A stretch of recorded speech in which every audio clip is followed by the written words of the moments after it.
Assalamualaikum anak-anakku yang saleh dan soleha. Hari ini kita akan belajar materi semua bersih hidup menjadi nyaman. Adapun submaterinya adalah ingin tahu tentang toharo. Toharo artinya bersuci dari najis dan hadas.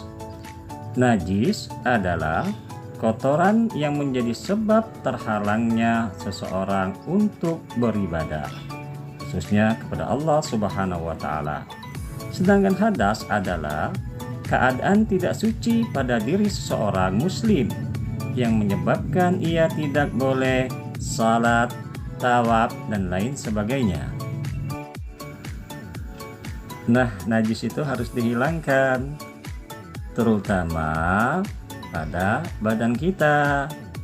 Apabila ada di badan kita ada najis, maka harus dibersihkan. Yang kedua, pada pakaian. Dan yang ketiga, pada tempat atau lingkungan. Taharo meliputi dua hal. Yang pertama, taharo dari najis dan taharo dari hadas. Selanjutnya, macam-macam najis. Yang pertama, najis mukhaffafah. Najis mukhaffafah adalah najis yang ringan, seperti air seni bayi laki-laki yang belum berumur 2 tahun. Dan perlu diingat, belum makan apapun kecuali air susu ibu. Dan cara mencucikannya sangat mudah. Cukup dengan memercikkan atau mengusapkan air yang suci pada yang terkena najis. Yang kedua, najis mutawasito. Ialah najis pertengahan.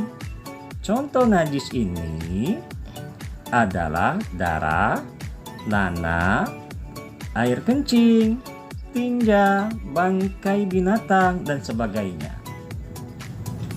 Jenis najis ada 2 macam, khususnya najis ini. Yang pertama, najis hukmiyah. Dia tidak terlihat, tapi kita harus yakin. Bagaimana cara mencucikannya? Cukup dialirkan dengan air saja. Yang kedua, najis ainiyah, yakni yang terlihat. Ainiyah itu dari bahasa Arab yang artinya mata. Jadi cara mensucikannya yakni harus dihilangkan, baik itu baunya, rasanya, maupun bentuknya. Misalnya, pakaian kita terkena najis, yakni kotoran hewan, maka zatnya harus dicuci dengan bersih. Yang ketiga, najis mukhaladhah adalah najis yang berat. Najis ini bersumber dari anjing dan babi, dan cara mensucikannya melalui beberapa tahap, yaitu dengan membasuhnya sebanyak 7 kali. 1 kali diantaranya menggunakan air yang dicampur dengan tanah. Anak-anak, selanjutnya cara mencucikan hadas. Hadas terbagi menjadi 2, yaitu yang pertama hadas besar dan yang kedua hadas kecil. Kita terkena hadas kecil apabila mengalami atau melakukan salah satu dari 4 hal, yaitu yang pertama, keluarnya sesuatu, baik itu dari kubul maupun dubur. Misalnya, apa? Misalnya, kita pipis, buang air besar, atau buang angin. Yang kedua, hilangnya akal. Apa maksudnya? Contohnya, tidur, tapi tidur dengan yang nyenyak. Yang ketiga, bersentuhan kulit antara laki-laki dan perempuan yang bukan muhrim. Apa maksudnya? Yang bukan sedarah. Yang keempat, menyentuh kubul atau kemaluan dan dubur dengan telapak tangan. Ini harus disucikan dengan wudhu. Atau kalau tidak ada air, kita menggunakan debu, disebut dengan tayamum. Kita terkena hadas besar apabila mengalami atau melakukan salah satu dari 6 perkara, yaitu yang pertama, berhubungan suami istri. Yang kedua, keluar air mani khusus bagi yang laki-laki. Yang ketiga, haid khusus bagi perempuan. Dan yang keempat, melahirkan. Yang kelima, nifas. Dan yang keenam, wafat. Caranya, kita harus melakukan mandi besar.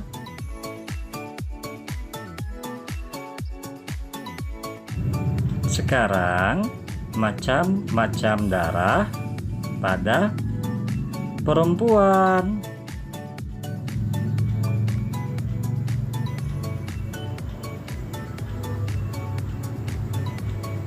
Yang pertama, darah haid. Perempuan mengalami haid antara 1 sampai 15 hari.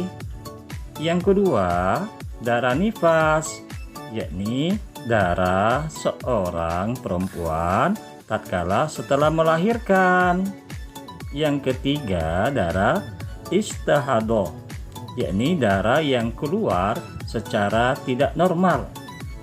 Bagi perempuan yang mengalami darah haid dan nifas, maka ia tidak melakukan ibadah seperti sholat, puasa, dan ibadah lainnya.